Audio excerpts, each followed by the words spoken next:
আসসালামু আলাইকুম। Welcome to teaching of math.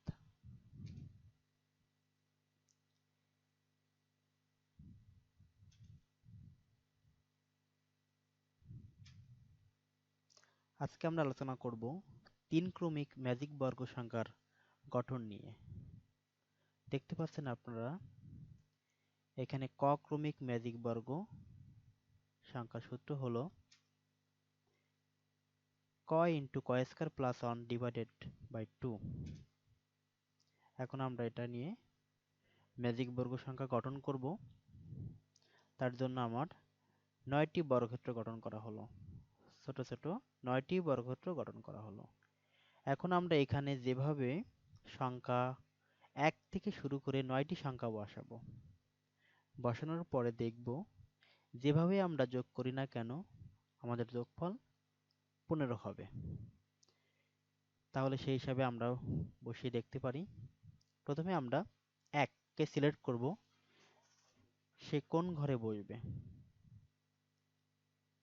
1 বসলো এখানে দুটি ঘরের সবথেকে প্রথম সারির মিডল ঘরে। দ্বিতীয় 2 বসবে, অর্থাৎ এখানে 2 কিভাবে আসলো আমাদের প্রশ্ন হতে পারে। অর্থাৎ 1 সংখ্যাটি এখানে এই ঘরের কৌণিক বিন্দু বরাবর বা কর্ণ বরাবর চলবে।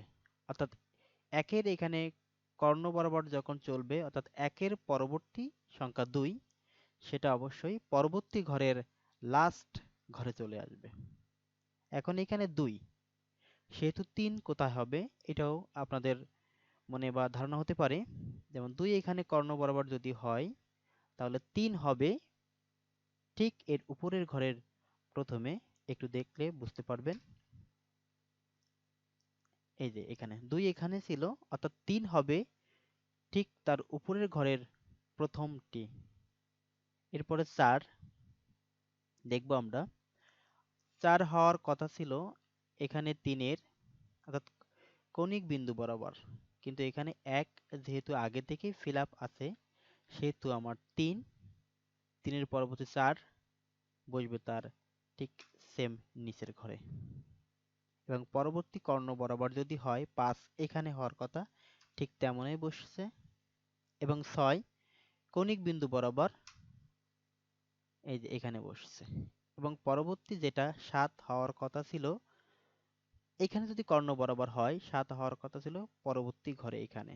অর্থাৎ এখানে কোনো ঘর না থাকায় 7 হবে 6 এর নিচের ঘরে, দেখুন আসছে। এবং 8 হবে এখানে কৌণিক বিন্দু বরাবর যদি যায়, তাহলে 8 হবে এর উপরের ঘরের প্রথমটি, দেখুন। এবং 9 হবে ঠিক 8 এর ঘরের কর্ণ বরাবর পরবর্তী ঘরের শেষে। ওকে, থ্যাংক ইউ।